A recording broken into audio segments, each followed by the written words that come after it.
Okay, in this video I'm going to explain this 6x6 full flush slimeless cave trapdoor that I finished recently. It is only 672 blocks and is the smallest design. The density of this door is at least 88.26%, which is quite nice. Oh, sorry for the lag. Anyways, I suggest watching the tutorial to help you to get a basic understanding of the circuits. Some backstory. I started working on this door in mid 2020, but I left that for quite a while until I picked it back up recently, which makes the entire project to be completed after around 9 months. The door itself has some interesting concepts, so I will get on with that now. Okay, so the layout itself is quite simple. So on the long sides, I had the triples and the doubles with the flush piston double as well. I didn't do a folded double this time because it's quite unnecessary here, and it turns out that doing a standard double is simpler in this door.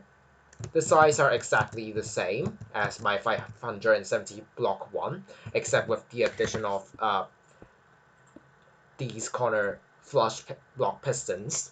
And yeah, that's basically the layout. So now I'm going to explain the doubles and triples. The core of the triple circuit is relies on this small circuit actually. This circuit is a timing circuit where the triple will do most of the extension and the retraction and all of the retraction moves. So if I go over here, you can see this is the basic wiring of the triple circuit, which is based on a 4-tick pole. So you can see this is the 4-tick, this is the 4-tick, and this is also a 4-tick. Let me grab myself a redstone torch. If I power this line here, you can see this triple extends to this point. Power it again, and it will retract all the way.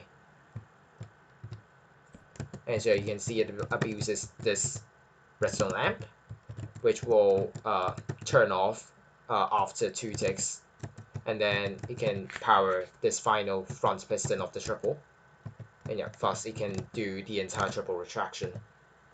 So yeah. Now to apply to the door itself, which is something like this, and you can see it's quite different for the left and the right.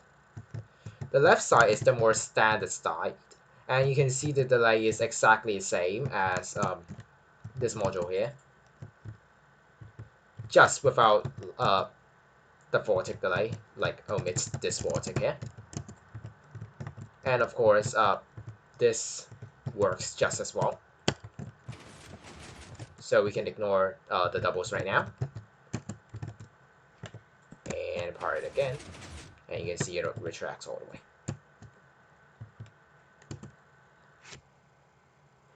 Notice that this is also the reason why I did this only for 1.16 plus, as I need to connect these redstone lamps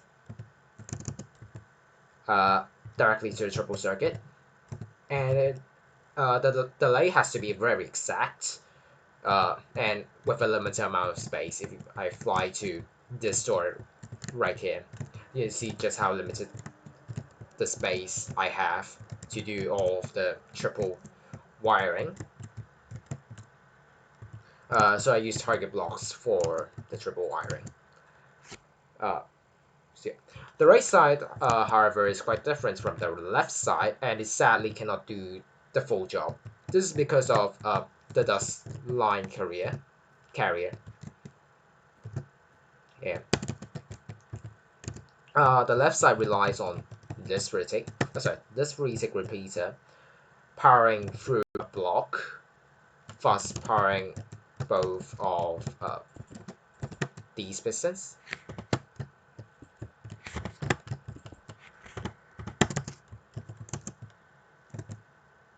However, I cannot have it on the right side because, as you know, you you cannot have a block, and having the block will power the dust line, creating a latch, and obviously this will break the triple circuit. You might think that I can I can power the pistons by placing in a repeater like so, but I also have to power this dropper here at the same time as uh, these pistons.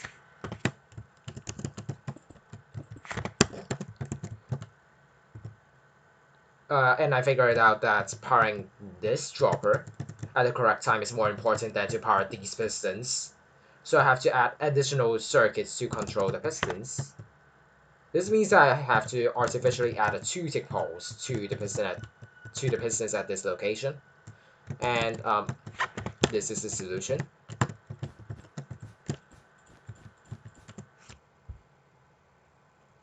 When the 4-tick pulse here is over, uh, this observer powers the redstone dust, which extends the pulse by 1 tick. However, the observer below here, below the redstone dust, detects the change in signal strength from 13 to 15, which sends a 1-tick pulse after the 1-tick pulse from this observer. So this sends a 1-tick pulse 1 tick after this observer sends a 1-tick pulse, which is a total of an extra 2-tick pulse just from the observers. Some of you might worry that the pulse from this observer can't power the metal triple piston here. But this doesn't really matter as only the double needs it. This is because the triple only needs a pulse for the middle piston to retract the front pistons, while the double has to keep the back pistons constantly powered until they can retract the front pistons.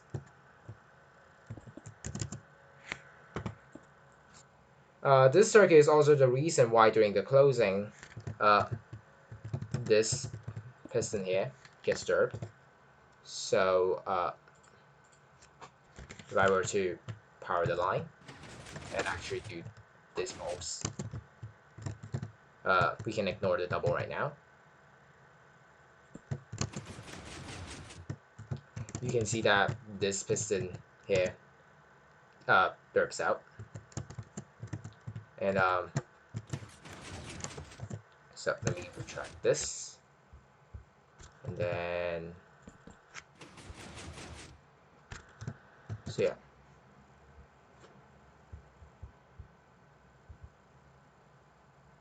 So you can see that this observer burps out the pistons here, and actually also the double as well.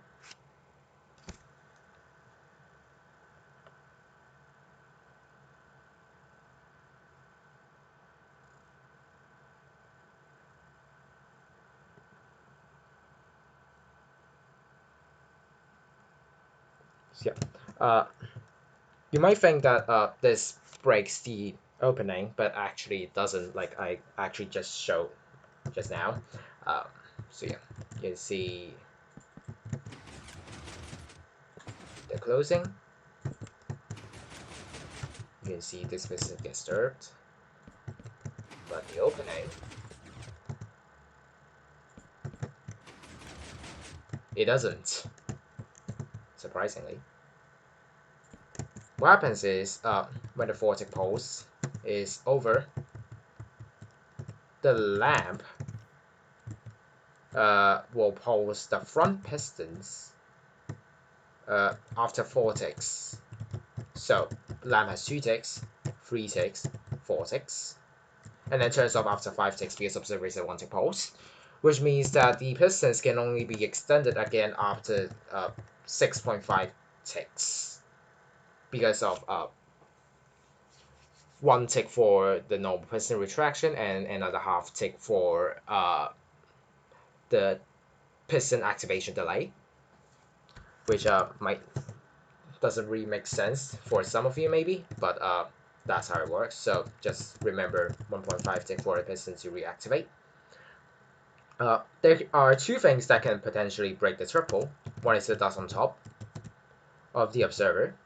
It powers from after 5 ticks to 6 ticks, but the front piston here is blocking it anyway because, as I said already, it can only extend after 6.5 ticks, and since the dust is powering from 5 ticks to 6 ticks, the front piston is still extending and like retracting. So that doesn't really matter.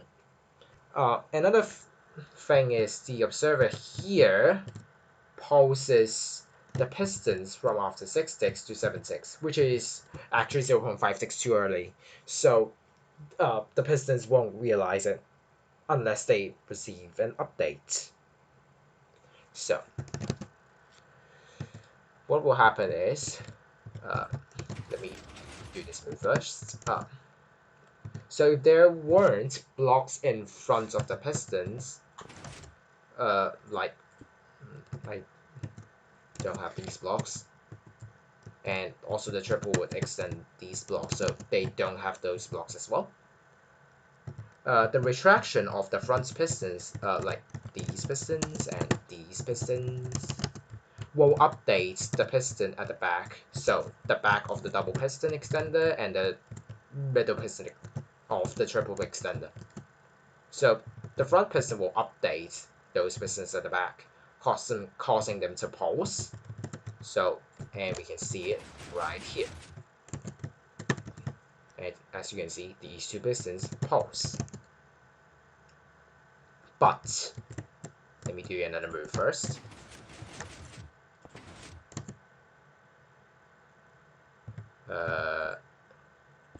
Yeah, okay. So if there were blocks in front of the pistons, so basically the triple will retract the blocks all the way, and also the doubles. Forget the extension for now. So if there are blocks in front of the pistons, the door blocks will actually prevent the pistons to get updated properly. Thus, they can't pulse, as you can see right here. So you can see in the closing, they pulse, opening doesn't. So, yeah.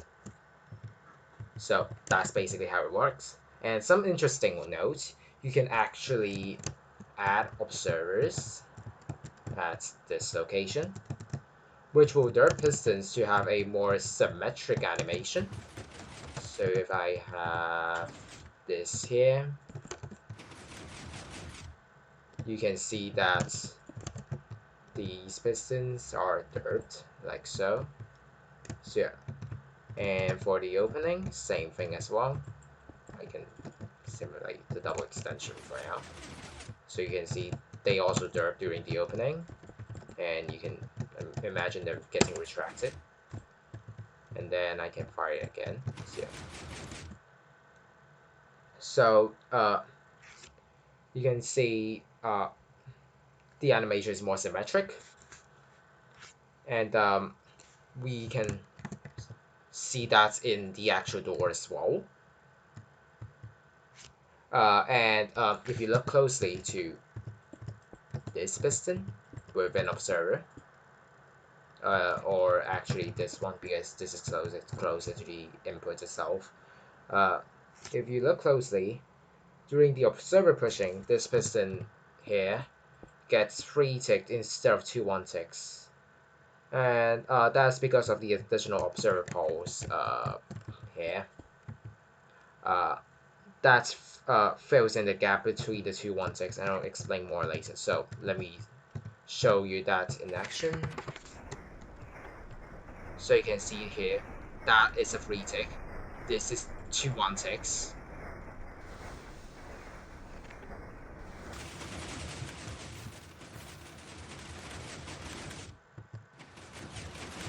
And it's the same for the opening. You can see that's a 3 tick. That's 2 1 ticks. Also, same thing for this side actually. We can see that just right now.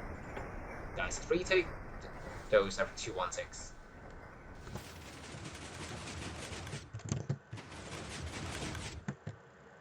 So yeah. And this phenomenon I will explain more later. Speaking of doubles, the working principle it's quite unique. As the triple main line powers the twice doing both the closing and the opening, you might think that the double would extend and retract the block, like it would do a fold up extension here for the first powering, and then it will retract the blocks all the way for the second powering, which will make the door not work. But that is actually not the case. If you look at the timings of the double,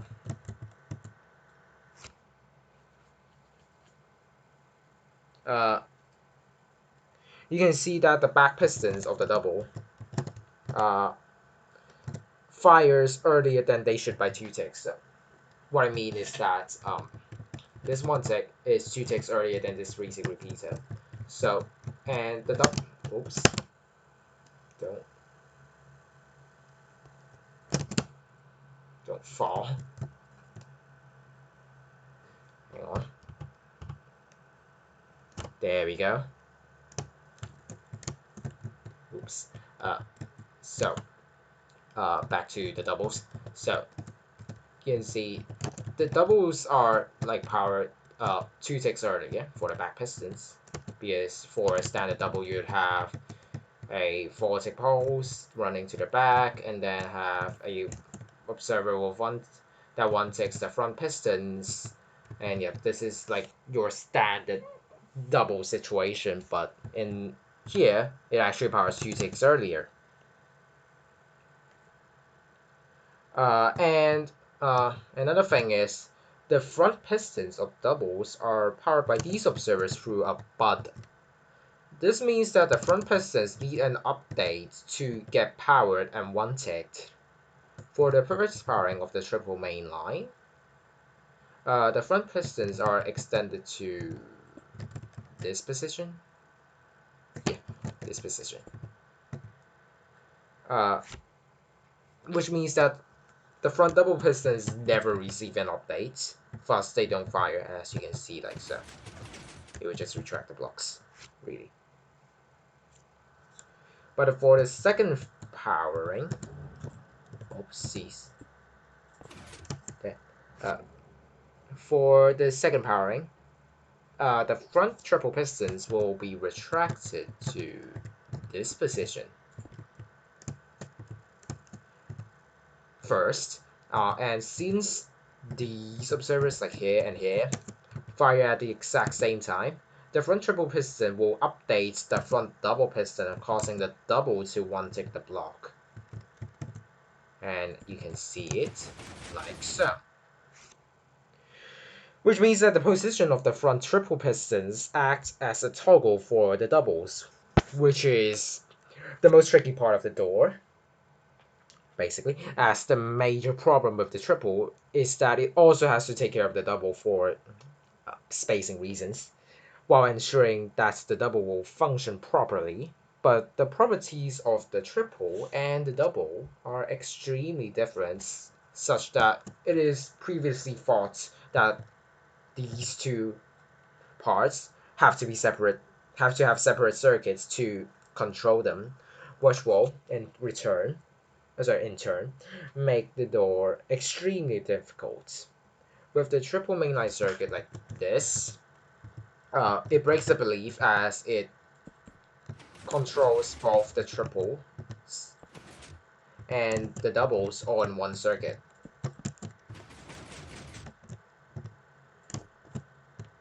This, by the way, is the circuit I've been trying to figure for 9 months. The rest of the door is quite simple and can be done in a day. Now I will talk about the observer pushers.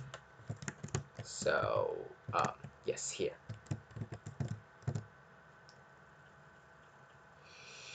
They are controlled by burnouts. Yeah. With redstone lamps, which will give two pulses distant that are quite distant from each other. So giving two pulses to these pistons right here through this block to him. And yeah, you know. The burnouts get activated only after the first powering of the triple mainline, but not the second one, which completes the sequence of the triples. So if I just demonstrate it here, and then I can power it again, and you can see it completes it. It does its whole job. First powering of the opening, and yep, you can see the burnouts fire. For the retraction, it also retracts, obviously, and the burnouts doesn't fire. Nice. There's some stuff worth noting even regarding on this simple circuit, like this burnout and observer. First is the delay of the activation of burnout. If you look closely at the animation of the triple, you can see that the observer here pushes in before the middle pistons have a chance to fire. So let me demonstrate that again. Hopefully I will catch up. So let me just slow that down. You can see the middle piston doesn't fire, but the piston with observer gets fired first.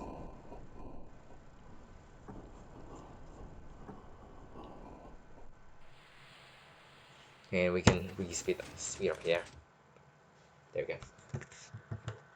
And then I can do the second powering because that doesn't involve any burnouts.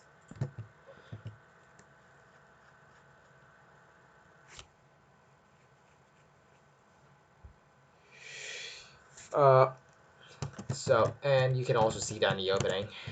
Let me again slow it down for you to see. You can see that middle piston doesn't get fired, but this piston with observer gets fired. And also you can see that without that additional observer, this actually does 216 instead of a 3 tick. Which I will again explain that later. And then second powering. There we go. And like this piston firing early or this burnout firing early is because of the limited space I have for the delay.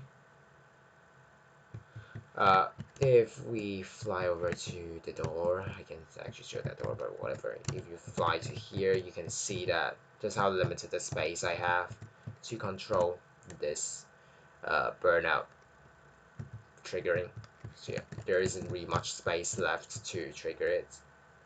So yeah, limited space. So I can only fit in this much delay, basically. So yeah.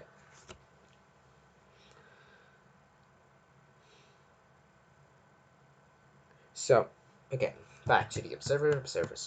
The observer gets pushed one tick after the back piston retracts, which is perfect. Uh,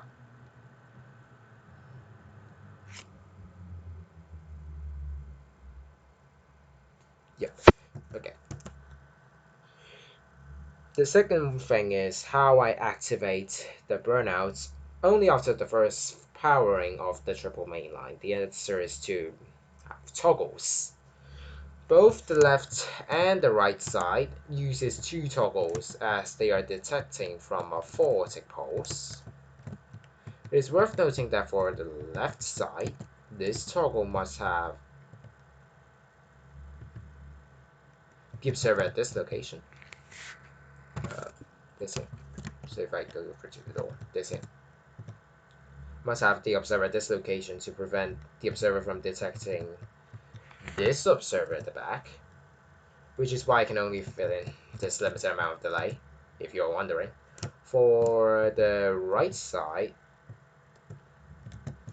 this observer has to have the observer up here to prevent the observer from detecting this dust line, because if it were to be down here, then this dust will get detected by the observer first before it pushes, because this is a free tick delay and you can know why. So yep, I have to have this observer up to prevent the observer from detecting the dust line. Now, I said before that having this additional observer will cause the extension of the observer to be a 3 tick instead of 2 1 ticks. And we can see by counting the ticks. When the 4 tick pulse is activated,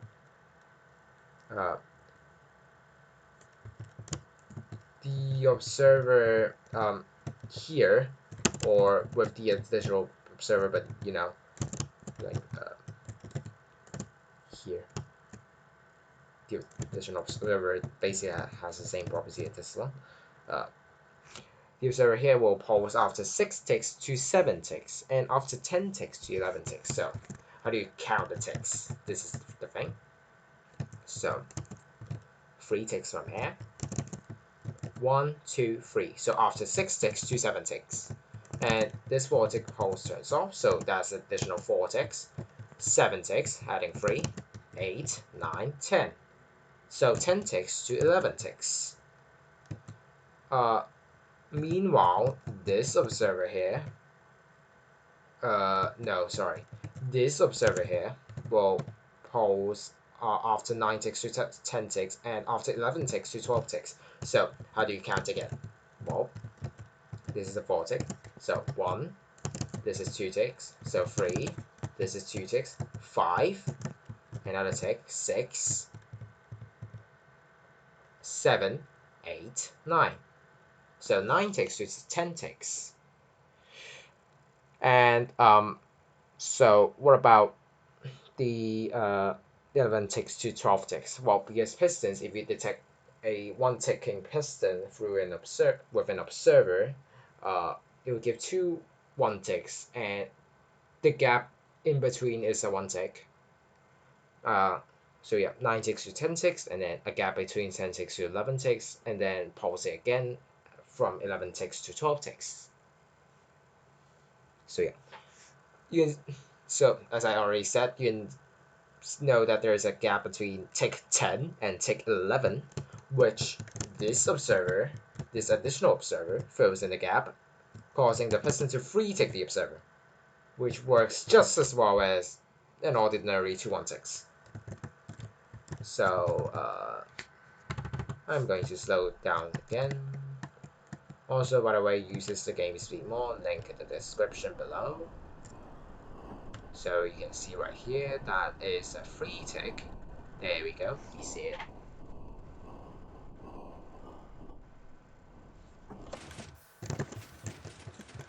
Okay.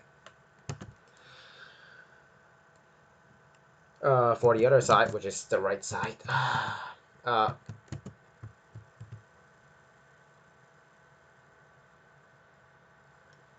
see. Or, I mean, let me think. Yes. This observer gets pushed at tick 12 after the 4 tick pulse is powered, which is 1 tick after the second pulse of this observer from tick 10 to tick. Wait. Oh, sorry. This observer.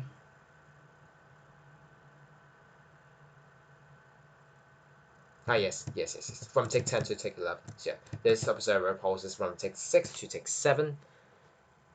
And from tick 10 to tick 11. So, yeah.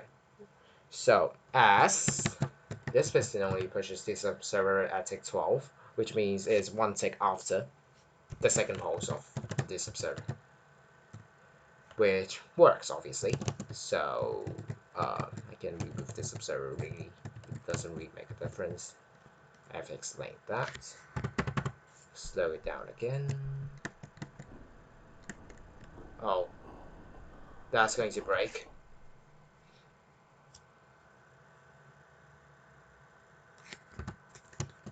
it doesn't. I broke this observer if you didn't see. Let me. Also, I actually didn't do the second firing. Yeah, I forgot.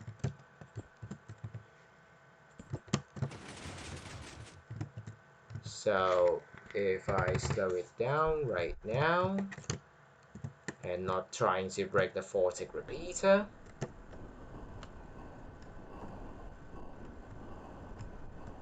and you can see this pulses and then this gets 1 ticked after 1 tick, and then yeah, it pulses obviously. So yeah, you can see the timing works well, really nice. So that's how it works, and this is basically the entire double triple circuit explained. Now we'll move on to the flush piston double and seamless pistons, and also singles actually, which is a very simple circuit, or circuits. Anyways, the seamless pistons, which is this one and this one, they're connected directly from the burnout via resistor lamp, obviously. So because the burnout will only give 2 pulses to the resistor lamp. So yeah. So it also powers the flush pistons at the corners with these observers. So this one here, and then this one here, and these flush block pistons will actually there aren't any pistons. There are supposed to be pistons here. So these pistons here, imagine they are here for now, will extend and retract the flush blocks properly, which I will explain as well. The flush piston double circuit is just this piston with an observer. This piston with an observer. So your standard double really. Like standard double circuits. So, and it gets controlled by a dropper hopper monostable with an observer detecting the comparator. So very simple. Works just as well. There is a reason I use a dropper hopper instead of a standard 4-tick repeater, and the reason is delay. As the burnout at the left side, excuse me, is powered quite early, while the right side is powered quite late. For obvious reasons, we can count the ticks: 1, 2, 3, 4, 5, 5 ticks, and then 1, 2, 3, 4, 5, 6, 7, 8, 9, 10, 11. If I didn't count that wrong, but yeah, you can see the major difference. One activates at 5 ticks, one activates at 11 ticks. So yeah, and the fact that the flush piston double is controlled at the right side, by the right side, yeah. There is a small window where the flush double circuit can catch up with the left side, such that the flush piston double can finish before the seamless piston pushes the block back. So let's just demonstrate here. I will slow it down a bit.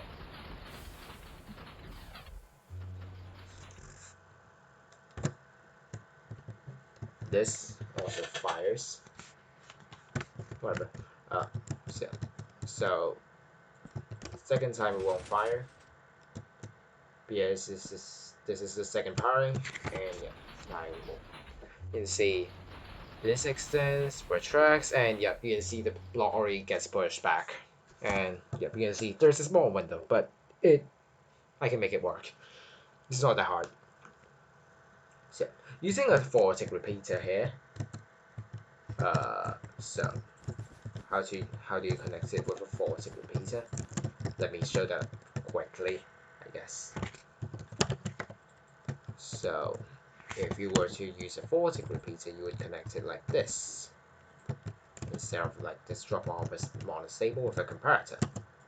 Using this vortex repeater would be just barely too slow for it to work, while using a dropper hopper monostable works.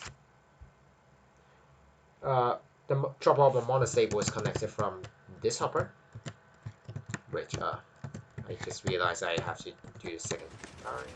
There we go.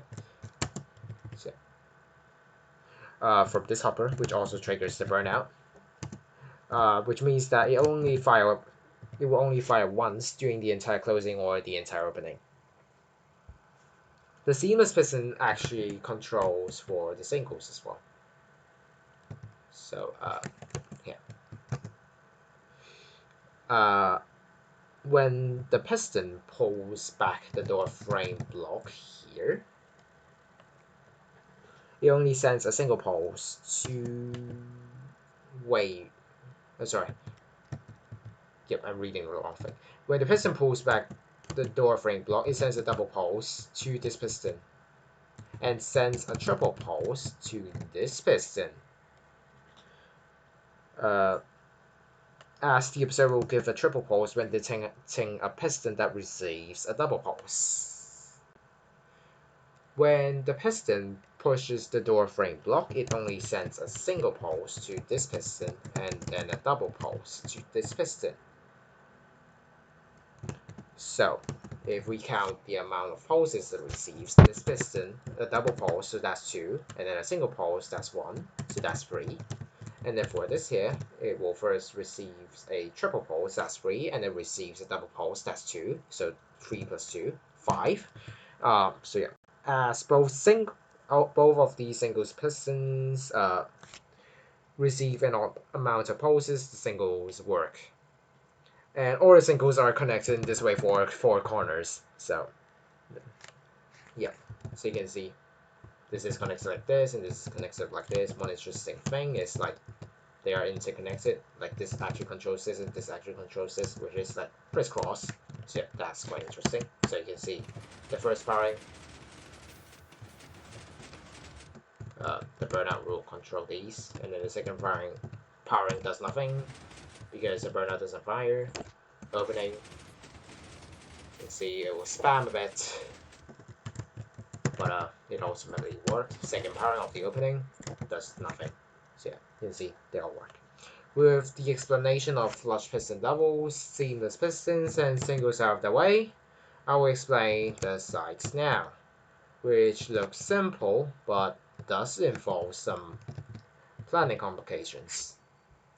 If you saw the explanation of my 576 block 6x6 cave trapdoor, you already know how this works, but I will explain here once more. The powering layout of the sides is simply having these droppers and observers to power the front pistons. I use note blocks here to remove any locationality that may otherwise break the sides. The sides are controlled by giving it a single pulse and then a double pulse. This is done simply by this piston with observer here, so you can see I can do this. This is a single pulse. A piston retractor block is a double pulse, by the way. So yeah, that's that. So I can literally connect it like this. So yeah, you can see it works. So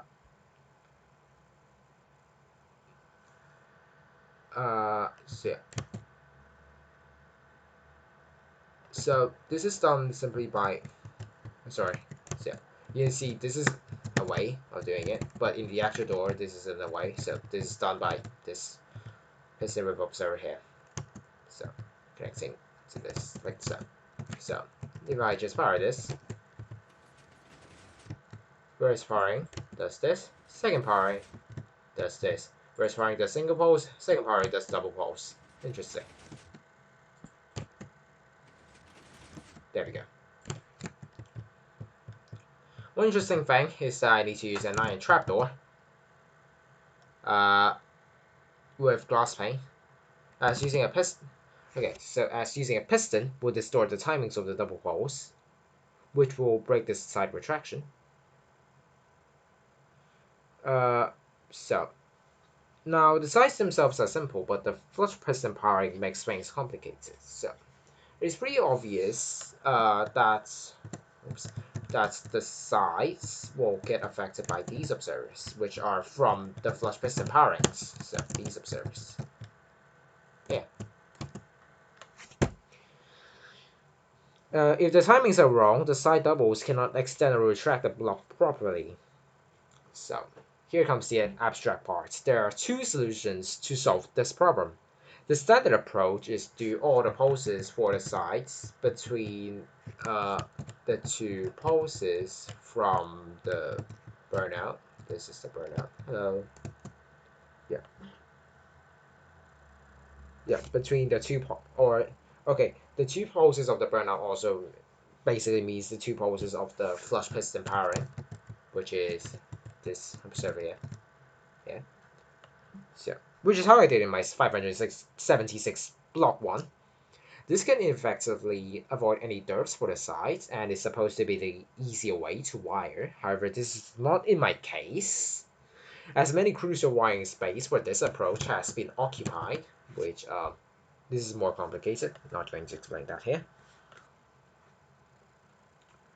The less common approach is to fire the single pulse of the sides first, then fire both pulses from the burnout, and lastly fire the double pulse of the sides.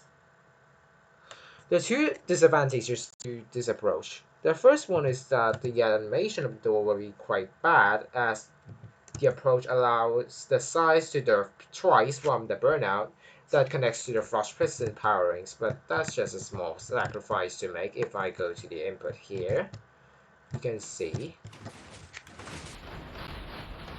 this already retracts the block, and this retracts the block, and this extends it back, and this extends it back. Yep, you can see that.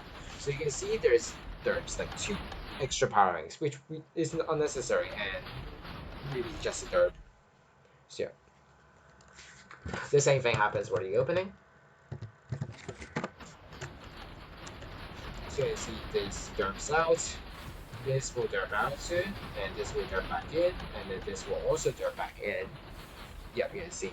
Right, so and that's because of the flush piston power. And now you can see the flush piston, sorry, the sides receiving double pulse.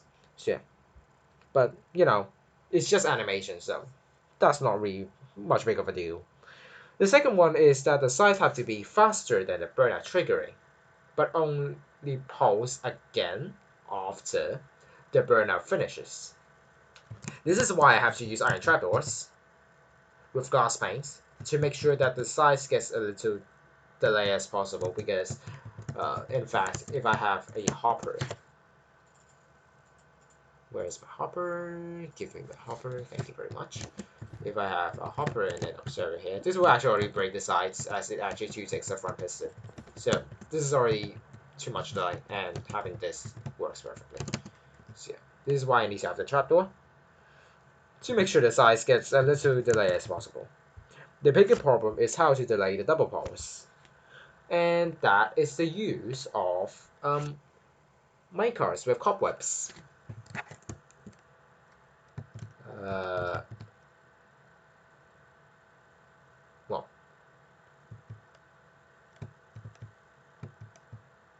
okay, so yeah, I guess I only have to go to here. All right, so that's the use of minecarts with cobwebs. Uh, Note that um,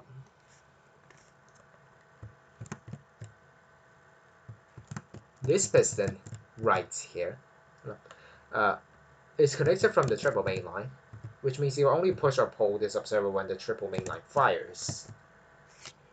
All I have to do is to delay the second firing of the triple main line, in which I have to do anyway, because if you think about it, the triples here have to wait for these observers uh, to retract. And as this piston is controlled by the burnout directly, I have to wait it anyways before I can power the triple mainline the second time. The minecart can achieve this perfectly as the minecart is still falling after the burnout turns off. There's one more thing to note about the size. That is, after 4 side doubles, here, that may be affected by derping. One of them doesn't, which is this one, that's closest to the input. This is the result of how the door functions as a whole. So if I were to power it here, you see, I see this side already, these derp, but this doesn't derp. This also derps, but this doesn't derp. You can also see that the opening. The side ones derp, but the line one doesn't. So the door is powered in a rotating fashion, and the reason is the same as my 570 block one. I need to have at least one of the corners that can control its size. So you can see for this here, this controls the size, and for this here, this controls the size. The side that has the minecart can't really fit in the controls for the sides, because as I already said, I already have very limited space to do the delay of the burnout itself. And yeah, there really isn't any space for me to even do any side control. And obviously this here already blocks the way, sorry, even though I can probably reconstruct it a bit, but it's not worth it. So yeah, so this corner here, or I like to say the left side, can't really fit any controls or size, but the minecart serves as the input of half of the door. So this means that okay. Uh, this means that I cannot have the corners with minecarts to be on the same side of the door, as this will leave one of the sides without any controls. So basically, what I'm trying to say is, if I were to have both of these to be with minecarts, this will basically leave out this side to not have any side controls, which will basically mean this side will not even power. And I can do that. I can't do that. So yeah, which means that I have to have uh, the corners with minecarts to be on different sides of the door. So here and here. And to have the corners that has the side control on different sides of the door as well. So you can see why it has to operate in a rotating fashion. So what happens to all the 3 of the side doubles is that when the front piston is extended, the burnout will send 2 unnecessary pulses to the front pistons, causing them to derp. However, for this particular side double, as the corresponding burnout, this one, is triggered the earliest, but the side control is only activated with a large delay from here, because it has to go all around this triple main line to the other side and then go all around back here to have this burnout to fire this here. So, as there's such a large delay, this burnout here, sorry, okay, I've said that wrong. So the sides have to go around this here, go for here, and go get power. But this burnout is powered at the earliest stage, basically. So by the time the sides power, this burnout is already over, which means that this side double never gets a chance to derp. So we can see that again. So you can see this goes on, and then only that this side gets powered. And the opening, same thing. This powers gives 2 pulses here, but only after then does the side powers. Yep. And that's why this side double never gets a chance to derp. So yeah, that's interesting.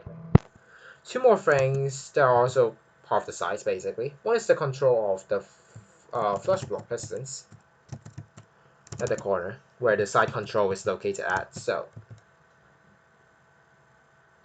I think I forgot to mention it, but basically this piston will get controlled by this here. So it powers through this target block, and then powers this piston, and which will basically extend and retract the blocks at correct times. So yeah, we don't have to worry about that, but we do have to sort of worry about this one, because you know there is only limited space. Because I do put quite a lot of pressure for the right side, actually. So, so these pistons, or I guess this piston in particular, because there is another one at this one, I didn't include that, but you know it's the same thing. So this is controlled by dispenser with lava bucket. When here, when this piston retracts the observer, it sends a single pulse to this observer. Oh, sorry. Yeah. Okay. It sends the observer gives a single pulse to this dispenser, so this dispenser receives a single pulse. But then this observer will go to this location, which will fire this hopper, which will pulse this observer, which will also power this dispenser here. And the timing is exactly a standard double pulse, which, as you know, like when a dispenser with a lava bucket receives a double pulse, it will convert to a single pulse for this observer. So very nice. And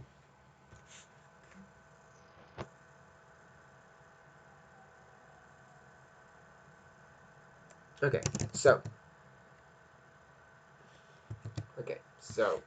for like, because this is the first firing, so this I'm saying about the first firing, so you can see it extends.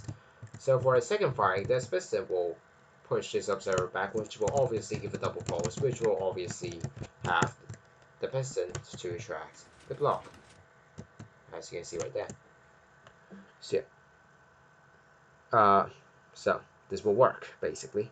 And as the piston is controlled by the triple main line, I mean this piston is controlled by the triple main line, which is controlled by the minecart with cobweb. This means that the piston will fire 2 instances. One is quite early, and the other one is quite late, which will work fine to extend and retract the block, the flush block. And 2 is how one side is connected to the other, and this is by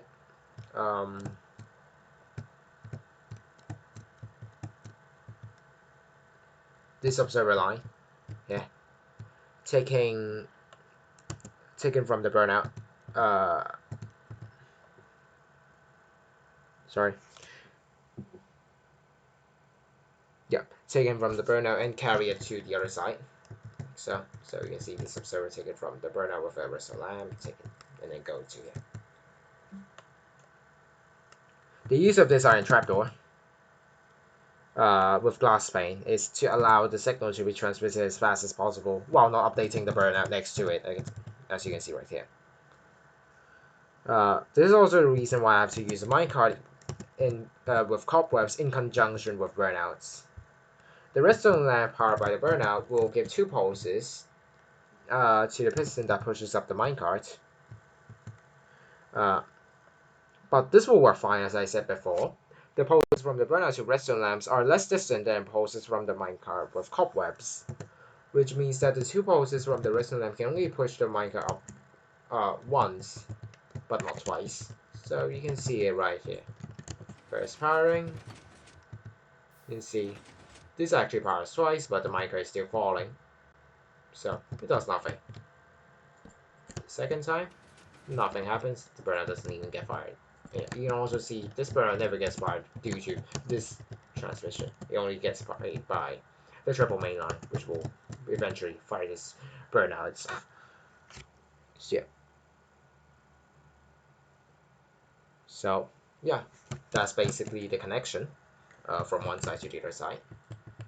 And with that being said, that is the entire door explained. If you have any questions on this door, especially regarding on the sequencing or planning of the door, feel free to comment down below, and I'll respond to them as soon as possible. As per usual, there will be a walk download below in the description that contains the door itself and all the small circuits that you can play with to understand more about this door. Thank you for watching, and I will see you in the next one.